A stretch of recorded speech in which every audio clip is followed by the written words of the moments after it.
e ela vai ficar ali no ombro, pegando o cheiro do pastor, para identificar o pastor dela, até sarar a pata. E ela vai ficar ali dias até sarar, para ela identificar o pastor e o pastor mostrar o caminho é esse, a rota é essa, e esse é o cheiro do pastor que tu não tem que se afastar daqui. Né? Porque às vezes ela é atraída por outros cheiros, né? Outras rotas, né? Então o pastor quebra de propósito. E às vezes, quando Deus está nos quebrando, né? A gente às vezes não entende porque que Deus quebra a gente, né? Mas às vezes é uma proteção. Né? É Deus nos quebrando para a gente. Ô pastor, eu venho de uma igreja, que assim, se tu é cristão, tu já é membro, tu já participa das coisas da igreja, e tu ainda tem atos meio que mundanos, ainda tem coisas que tu faz que já era para ter mudado e não muda, tu recebe tu é disciplinado no meio da igreja, de todo mundo, e tu sai do corpo e tu vira visitante. E se tu quiser ir para o mundo, aí a responsabilidade é tua, então tu é envergonhado, mas tu é chamado a atenção na frente de toda a igreja. Sabe? Ali assim, o pastor falou, não quer se consertar? Dá lugar para quem quer, sabe? Agora, quem é que não é, que vem da igreja, não é membro, mas vem, tá tipo assim, aquele esquenta-banco, não faz mal. Mas se tu toma uma posição, se tu é membro, se tu participa tudo certinho, e tu tem algo fazendo errado e tu não quer se consertar, é chamado 3 vezes atenção na diretoria. Se tu não quer, tu continua, tu é retirado. E é com todo mundo. E funciona, tá? Ninguém sai, não, tipo assim, eu fui chamada por todo mundo. Quando eu me juntei com esse aqui, ó, porque é baseado. Todo mundo dá de comunicação. Agora nossa irmã vai ficar de pé, Indianara. A gente está sendo excluída do corpo. Por isso. E eu continuei. Ficou sem casei, pronto. Assim tá, lá não tinha que tapar o sol com a peneira, sabe? Tem um texto em Timóteo que fala sobre isso. Agora eu queria ver. Mas não é certo, pastor? Corrigir para dar tempo? Porque não vira. Que nem um vê, outro vê. Vira normal. Só que cada caso é um caso, né? Não dá para criar uma regra, né? Mas deixa eu ver se eu acho esse texto aqui de Timóteo. Eu acho que hoje o povo está muito preocupado. Vai ficar dodói, vai sair da igreja, vai. Mas se não quer se consertar, se não quer compromisso do Senhor. Testemunha de Jeová também é assim. E a Assembleia é assim, só que não é Se chamada. chamou 3 vezes no particular e ainda não mudou, aí lá você na não sala muda. lá e bota em disciplina. Não, eu acho também. 3 vezes. São 3 chamadas. Na quarta vai ser o excluído do coisa. Vai nada. Ele ainda fala o meu nome, Indianara está sendo excluída do corpo porque está em ato de fornicação. A meu técnica é. Nem perdi Quem manda tu, né? E aí já tinha conversado com o Indianara, tu vai casar, como é que tá? Né? E eu enrolei, passou. Pronto. Enrolou, né? E foi bom pra mim, ó, vez eu não me consertei. Pronto.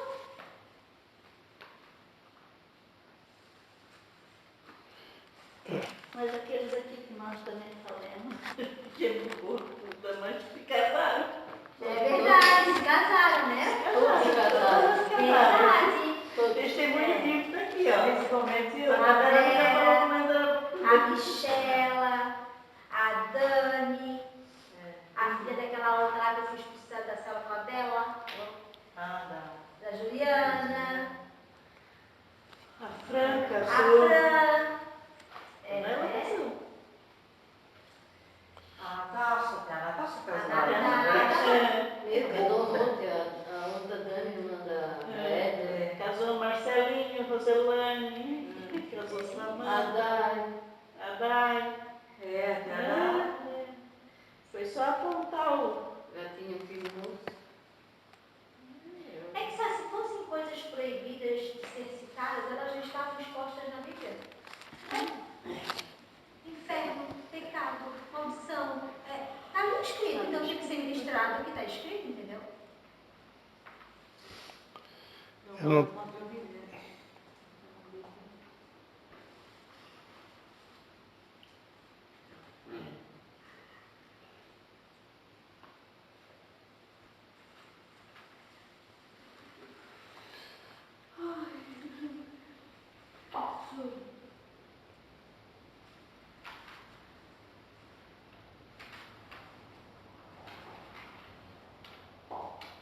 Agora não estou conseguindo achar agora. Estou conseguindo. Só estou achando aqui a 1 Timóteo 5 que fala como que a gente tem que tratar. Por exemplo, aqui, ó. Não repreendas asperamente a um ancião, né? Pessoas idosas nunca pode repreender de maneira áspera, mas admoesta-o como a pai, aos moços como a irmãos, às mulheres idosas como a mães, e às moças como irmãs, com toda a pureza. E como que a gente tem que tratar, né? Os irmãos da igreja, né? Mas tem realmente um texto que fala sobre a disciplina, realmente. Depois eu posso procurar e passar para vocês. Né? Assim como aquele caso que aconteceu na igreja de Corinto, né? Que o cara lá estava indo fazendo coisa bem errada, ali Paulo mandou entregar ele o corpo para Satanás. Né? Aí está em 1 Coríntios 5, né? Ele disse, ó, Mateus 18:15, isso aí também fala, né, que tem que conversar e dando testemunhas, né, sobre o pecado, como lidar com o pecado do irmão. 1 Coríntios 5, ele vai dizer, seja entregue a Satanás para a destruição da carne, para que o espírito seja salvo no dia do juízo, no dia do Senhor Jesus. Então, isso aí não tem que se consertar e mudar para que Sim. ele seja entregue a Satanás. Ele continuava no corpo, não, né? Porque ele estava em adultério com a... Aqui diz que era uma pessoa que chega ao ponto de abusar da mulher do seu pai, né? Então aqui é um caso de pecado grave dentro da igreja. Aí nesse caso Paulo mandou entregar o corpo para Satanás, né? Para que a pessoa fosse o corpo destruído, para que houvesse um arrependimento, né? Mas enfim, vamos continuar.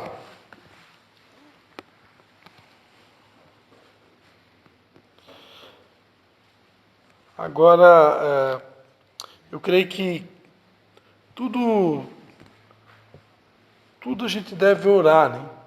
Um líder espiritual tem que orar, né? Não é assim uma coisa assim também tão simples tu sair por aí expondo pessoas, né?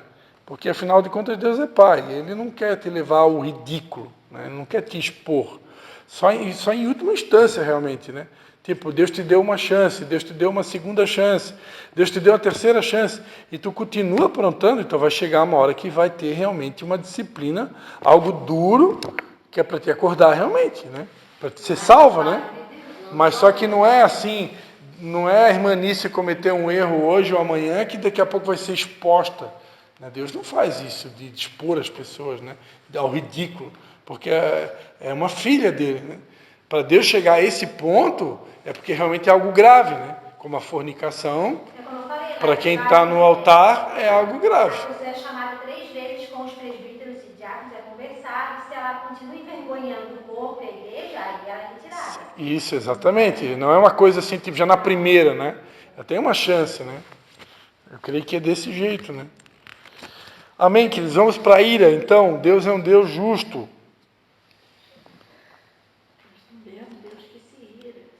E é um Deus que se ira também, né? Deus odeia intensamente todo o pecado, mas ama o pecador, desejando que o mesmo se arrependa. Romanos 1,18, Romanos 9, do 22 ao 23, João 3, 36.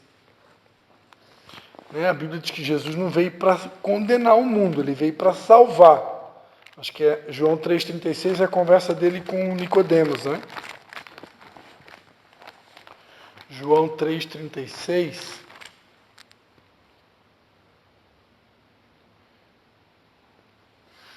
Todo aquele que crê no Filho tem a vida eterna, mas todo aquele que rejeita o Filho não verá a vida, pois sobre ele permanece a ira de Deus. Tem aqui um texto que mostra a ira de Deus, né? Porque a ira de Deus, ela vai vir sobre aquele que rejeita o Filho, né? Há quem diga que a blasfêmia contra o Espírito Santo está ligado à rejeição ao Filho, né? Porque como que uma pessoa não vai ser salva, né? Ela não é salva quando ela rejeita o Filho, né? Chegou aí a minha esposa e meu filho. Pegaram carona? É? Tem mais meia horinha de aula aí, tá? Quer a chave do carro?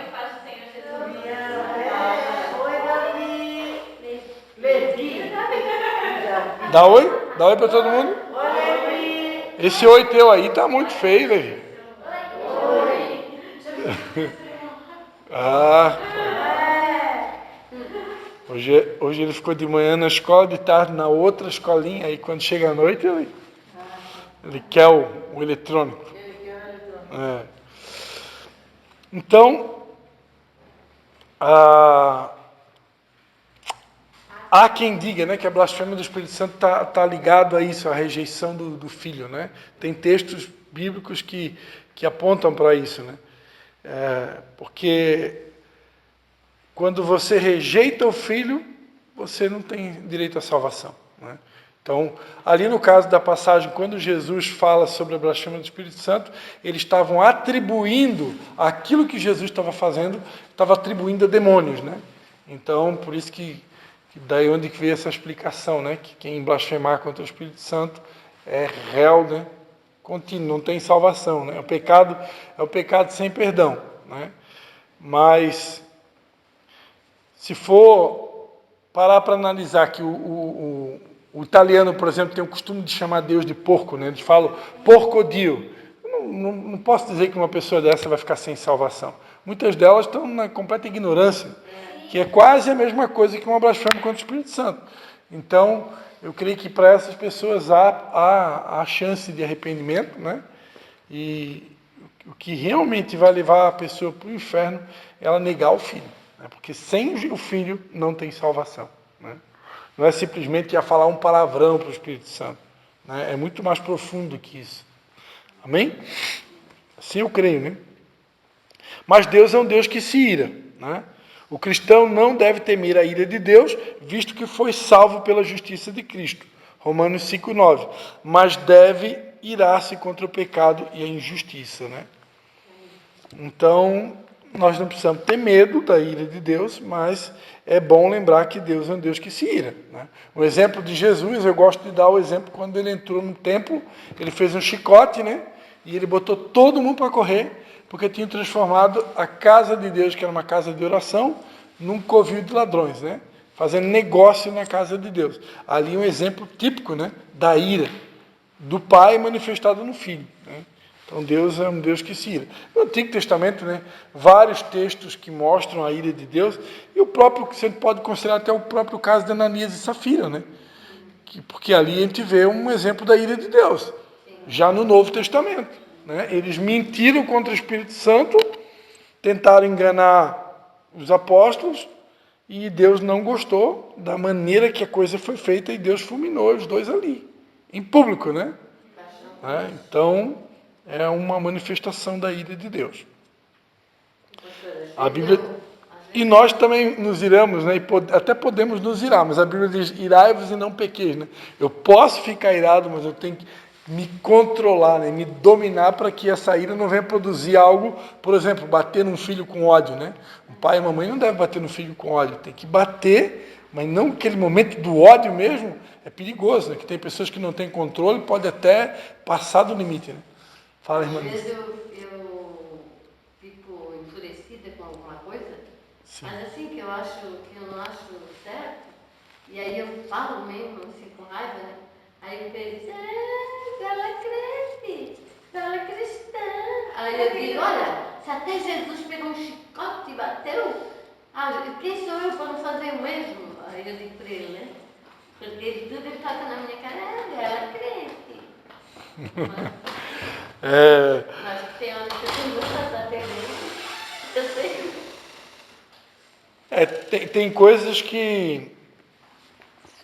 Tem coisas que às vezes as pessoas se aproveitam, né, da nossa humanidade para nos ferir, né?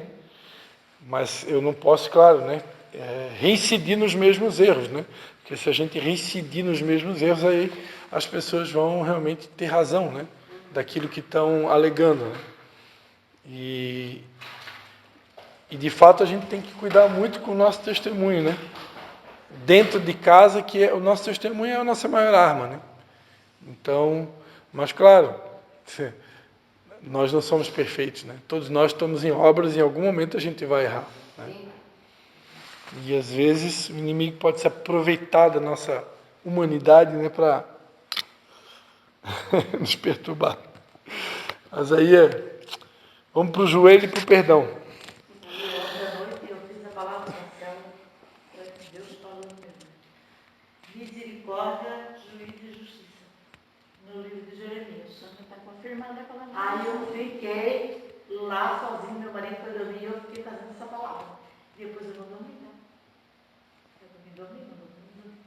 Mas eu fiz a palavra para me levar na célula amanhã. Misericórdia, justiça e juízo. Lá no livro de Jeremias.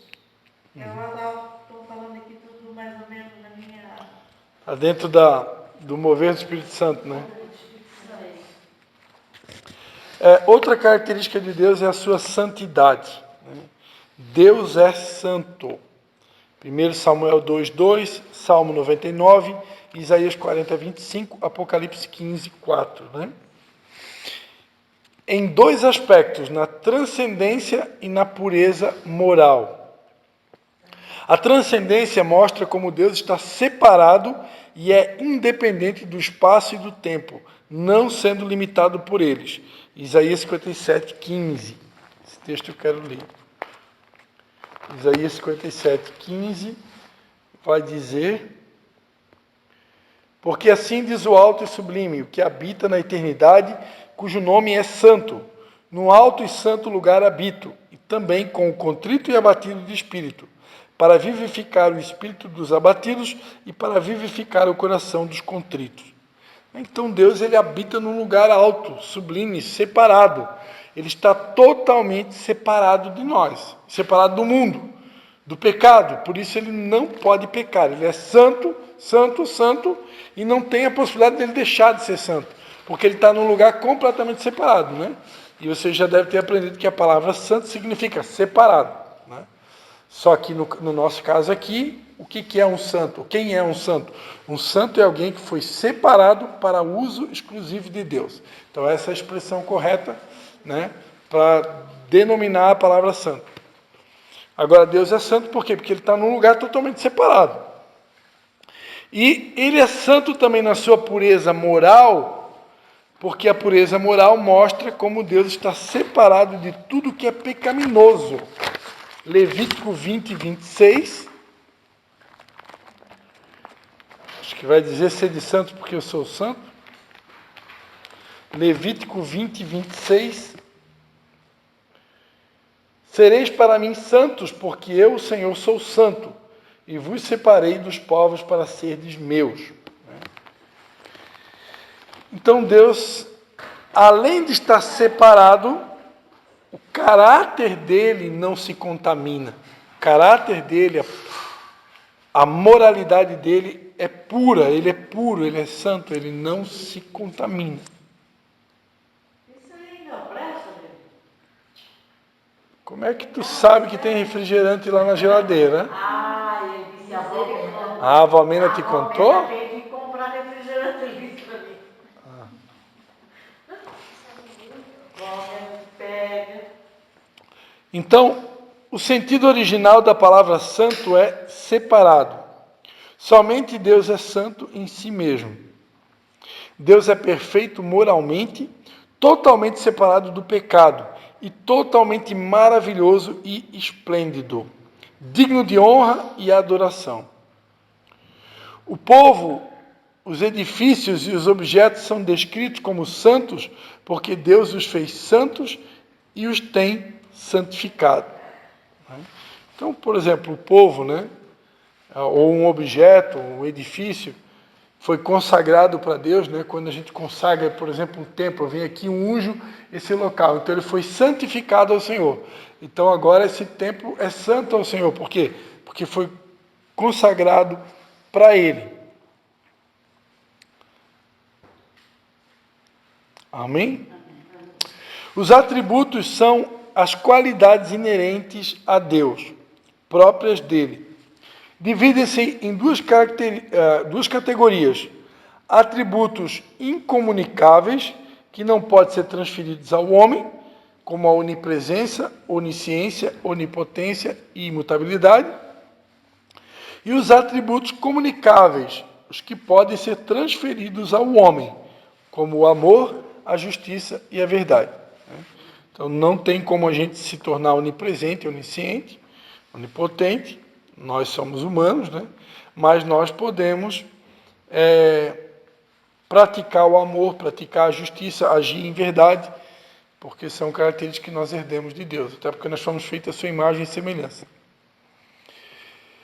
Êxodo 3:14, Provérbios 5:21, Provérbios 15:3, Atos 15, do 17 ao 18, Tiago 1:17, Salmo 139, do 1 ao 12 e Salmo 147, do 13 ao 18.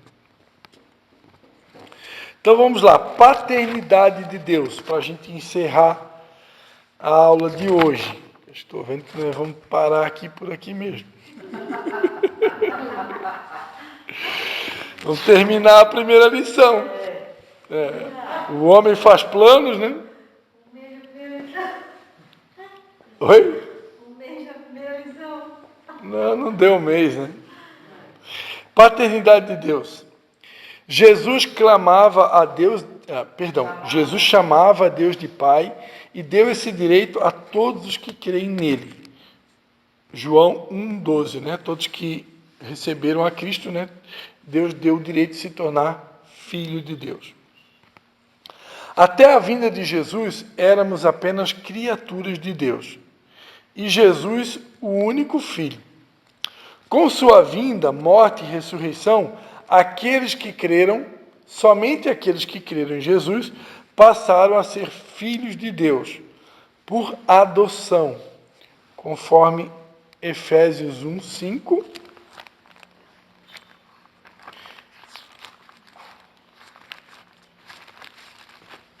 Alguém pode ler aí Gálatas 4:5?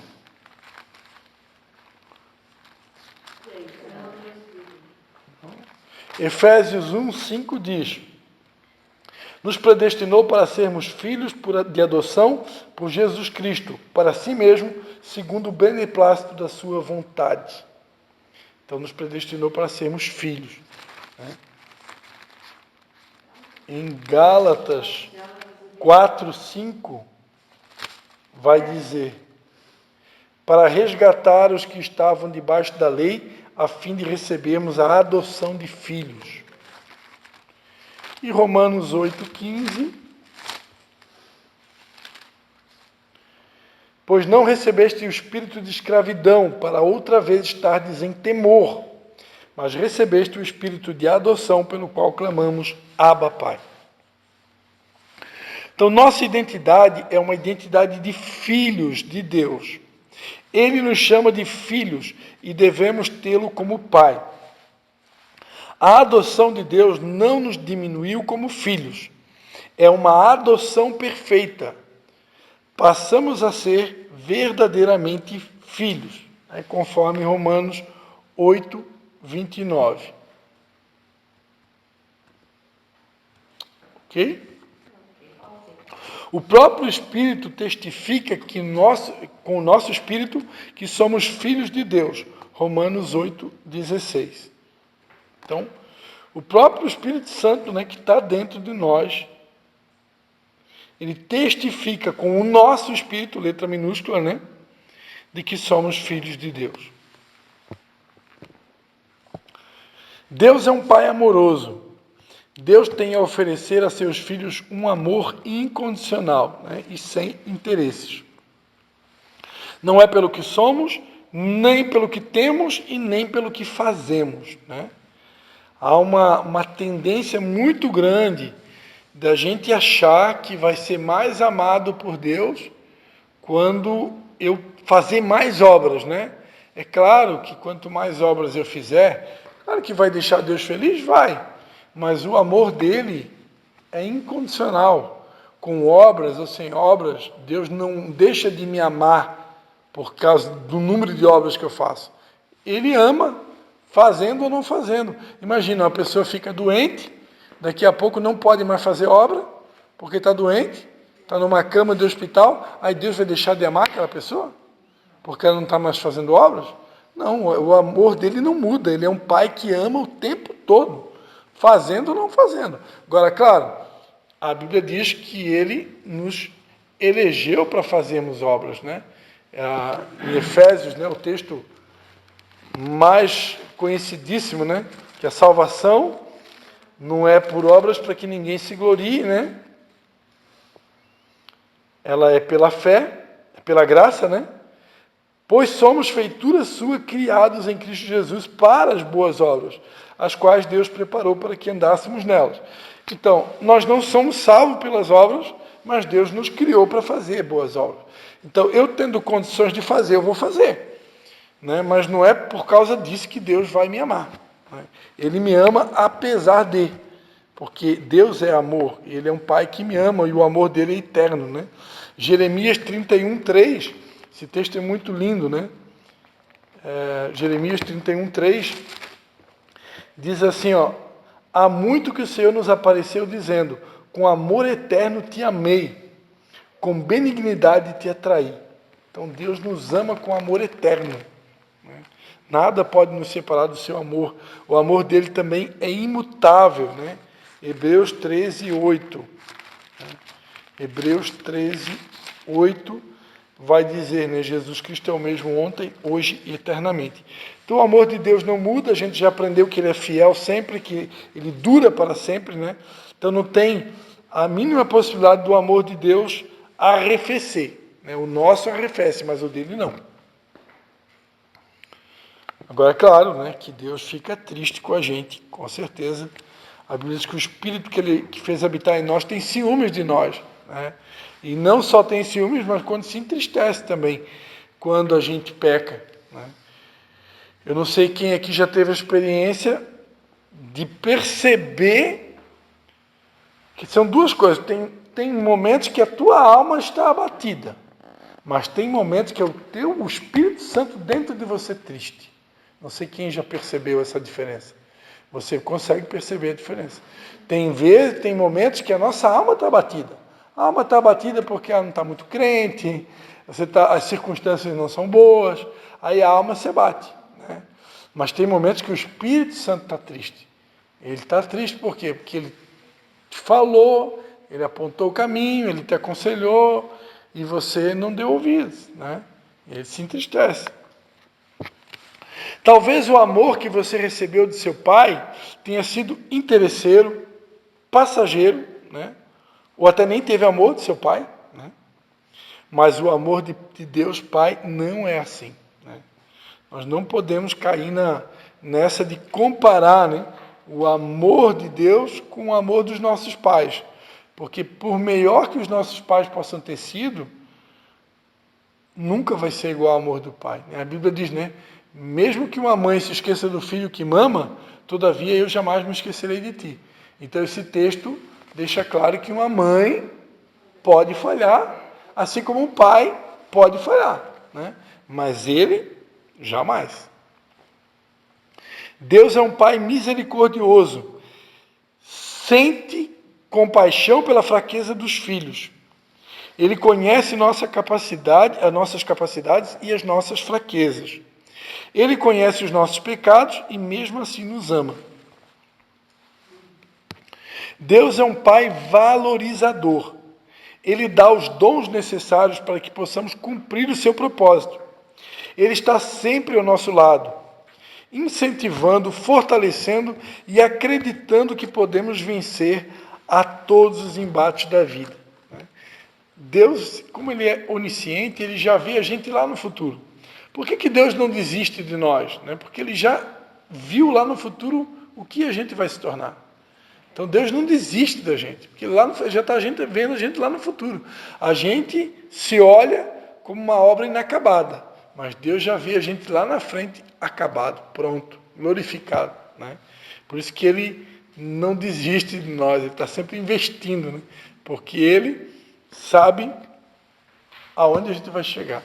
O projeto é dele. Como diz aquela música, o projeto falido. Não. A gente era um projeto falido, né? Mas ele acreditou, né? A música é da Damares, acho que fala, né?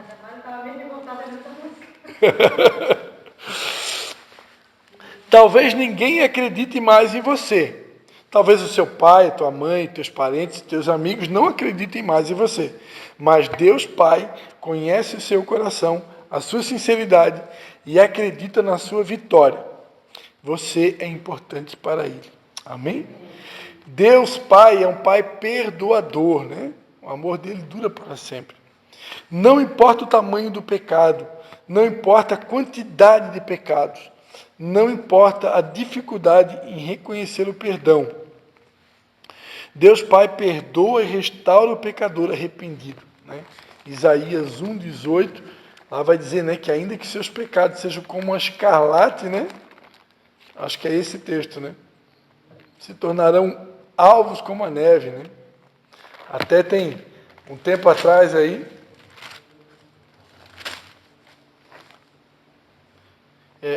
vinde então, argui-me, diz o Senhor, ainda que os vossos pecados sejam como a escarlata, eles se tornarão brancos como a neve. Esse tempo atrás aí estava tentando contestar aquela música Alvos como a Neve, né? Dizendo que não tinha base bíblica, né? É o povo aí que se levantou, né? Tentando dizer que não tinha base bíblica para essa letra dessa música, mas a base bíblica está aqui, né? Em Isaías 1,18, né? Que ainda que os nossos pecados sejam, né, como a escarlata, se tornarão brancos como a neve. Né? E o texto de 1 João, né? Se confessarmos os nossos pecados, Ele é fiel e justo para nos perdoar os pecados e nos purificar de toda injustiça. E um outro texto ainda que eu amo, né? Que é o texto de Hebreus 4, que vai dizer, Hebreus 4,15, eu acho lindo esse texto aqui. Hebreus 4,15 vai dizer assim, né? Que nós não temos um sumo sacerdote que não possa compadecer-se de nossas fraquezas, porém que, como nós, em tudo foi tentado, mas sem pecado. Cheguemos, pois, com confiança ao trono da graça, para que recebamos misericórdia e achemos graça, a fim de sermos socorridos no momento oportuno. Então aqui eu estou dizendo, o texto está dizendo, cheguemos, pois, com confiança ao trono da graça. O trono do Pai é um trono da graça. Então não é um trono para pancadaria, né? É o trono da graça. Então pode te chegar com confiança, com tranquilidade, para receber misericórdia e graça. Porque é isso que Ele tem para oferecer para um pecador arrependido. Misericórdia e graça. Se nos arrependemos dos nossos pecados, a gente vai encontrar misericórdia e graça. Assim, enquanto não houver arrependimento, aí... Pastor, eu estava falando de pai, né? Sim. Pai como Deus e pai biológico, né? Sim. As pessoas, a maioria que são ateus, não conseguem identificar isso, mas é nítido.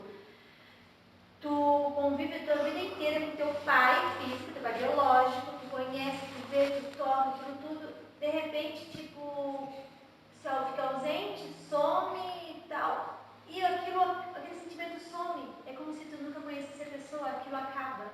E Deus, tu não vê, tu não toca, mas quando se afasta, o teu corpo, a tua alma, o espírito, tudo sente uma solidão, né? Um vazio. A maioria busca em lugares errados, mas a gente entende como, né, a diferença do pai, né? O biológico foi, né, era para dar, não era para cuidar, mas normalmente está sendo só para gerar, né, para fazer. E como a presença de Deus, como pai, Ele é... Nosso espírito veio dele, né? Isso. Então é só se completa, falta de onde veio, né? só se completa nele, não tem outro jeito. Se a gente ficar muito tempo sem orar, sem buscar a Deus, sem estar na presença dele, o teu corpo vai sentir, teu espírito vai sentir, não tem como. Muitas pessoas não estão sabendo Vai identificar sentir. esse vazio, que é só ele pode preencher, e a maioria está preenchendo com outras coisas, né? E Eu tô em casa, eu tô vamos dizer assim, eu estou no dia a dia, eu estou o tempo todo ligado, né? Eu estou com fone de ouvido, estou ouvindo mensagem, estou ouvindo música e tal. Aí eu peguei um dia de folga, de férias para passar com a família, aí eu procurei, eu fiz uma promessa para mim mesmo que eu ia me desligar da internet, né? Desligar da tecnologia, mas parece que fica meio perdido assim, né? A gente não estava acostumado, né? Mas eu queria focar um dia só na família, né? Aí eu fiz isso, né? Mas dá uma sensação assim que... Fora do É, e sem falar que a fé vem pelo ouvir da palavra. Então, quanto mais tu ouve a palavra, mais tu se enche, na verdade, né? E aí tu fica um dia assim meio que tu dá uma desconectada, parece que baixa o tanque, né?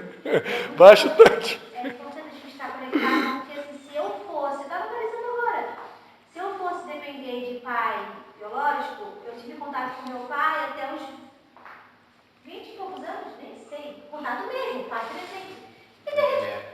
E de repente acabou, é como se eu não tivesse pai. Ele está vivo, mas não tem contato, não tem laço, não tem sentimento, não tem saudade, não tem nada. Nada. Entende? Como é que pode? Meu pai, mas foi pai com certeza, ele acabou. Como se não tivesse sido. Mas é porque não conviveu, né? Né? Mas como pode, né? É que eu sou mãe agora, isso é uma coisa, não é? Vai se afastando. Ele não é cristão, evidentemente. Mas isso é algo que tu tem que orar a Deus, né? Pedir para Deus restaurar isso, né? Porque é importante, Mas eu né? não quero, é pecado? Oi? É pecado não querer? Não é que seja pecado, né? Eu não conheço a história entre você e ele, né? Mas só que pode ter certeza que a vontade de Deus é a restauração, né? A restauração é a vontade de Deus. Eu tenho um caso de uma discípula que ela teve uma decepção bem grande também com o pai quando era criança, foi abandonada praticamente.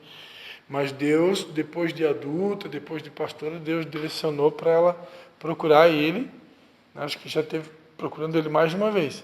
Tipo assim, a parte dela ela fez, Eu né? também fiz, pastor, mas É? ele não quer, Não ele quer? é alcoólatra, ele não... É? Tá nem aí. Nem quer, não tá nessa. Então só permanecer em oração e sensível ao Espírito Santo, que o que tu tiver que fazer, e a maior coisa que tu pode fazer por ele é orar, né? Orar porque a nossa oração alcança aonde a gente não consegue alcançar, né? Só vou ler a última frase para a gente encerrar. Deus não exige sacrifício, nem punições físicas, né?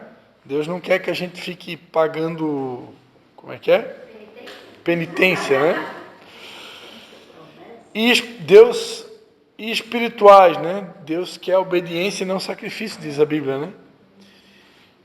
Deus não exige sacrifício nem punições físicas e espirituais para perdoar os pecados, mas tão somente um coração arrependido, né? Atos 3,19 diz: arrependei-vos, pois, e convertei-vos, para que sejam apagados os vossos pecados e venham assim os tempos de refrigério pela presença do Senhor.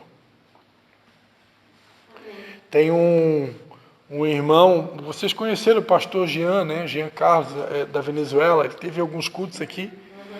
Agora ele conseguiu um trabalho à noite e não está conseguindo participar das programações, mas enfim.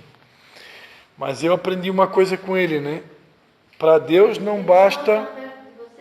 Oi? João lá perto de você? Mora no centro de São João. Ah, não é lá pertinho? Não, é lá no centro. Eu aprendi uma coisa com ele, né? Para Deus não basta apenas estar arrependido, nós precisamos estar arrependidos e convertidos, né?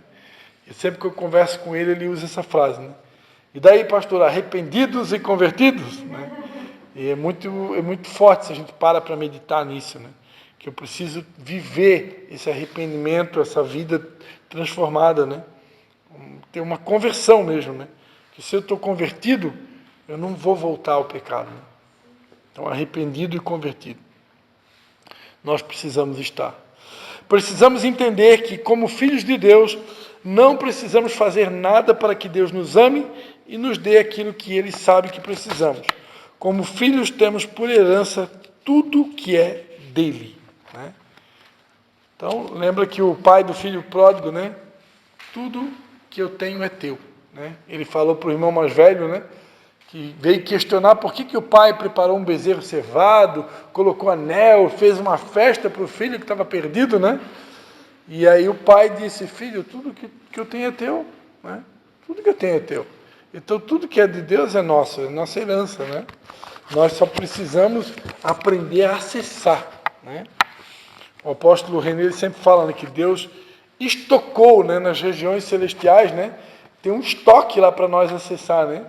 Ali em Efésios 1 diz, né? Bendito seja o Deus e Pai do nosso Senhor Jesus Cristo, o qual nos abençoou com todas as bênçãos espirituais nas regiões celestiais em Cristo.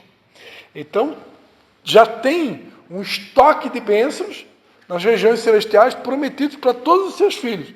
O que nós precisamos agora é aprender a acessar, né? Porque a Bíblia diz em Gálatas, né, que enquanto o herdeiro é menino, ele nada se difere do escravo.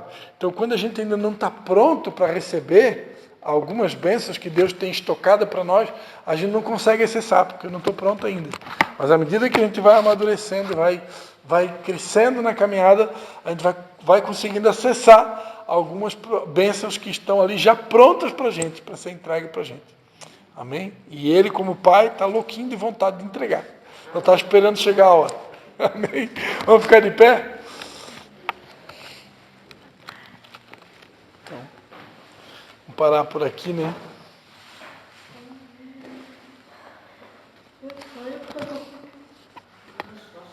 Eu já trouxe. Eu já trouxe. Não gosto de passar frio, não. Amém? Quem que vai orar hoje agradecendo pela aula? Semana passada foi quem? Semana retrasada foi Indenara? Vai orar, Lucas.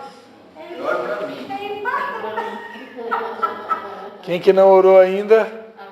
A Vera não orou ainda? A Vera ora agradecendo pela aula hoje, Vera. Pai querido, amado, nós te agradecemos, ó Deus, por mais esse dia aqui na tua presença, Deus. Sim, Senhor Jesus. Aprendendo, Senhor, mais de tua palavra, Sim, Deus. Deus. Porque a tua palavra ela é viva e eficaz, ela não volta vazia. Pai, obrigado, Senhor.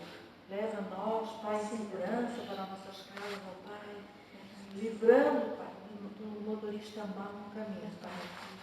Que nós possamos, ó Deus, ter uma noite de sono na tua presença. E que as tuas misericórdias elas nos renovam a cada manhã. Amém, Senhor Jesus. Obrigado, Senhor. Obrigado por mais esse dia, Pai querido, Deus amado. Amém? Amém, Senhor Jesus. Amém, queridos. Deus abençoe vocês, viu?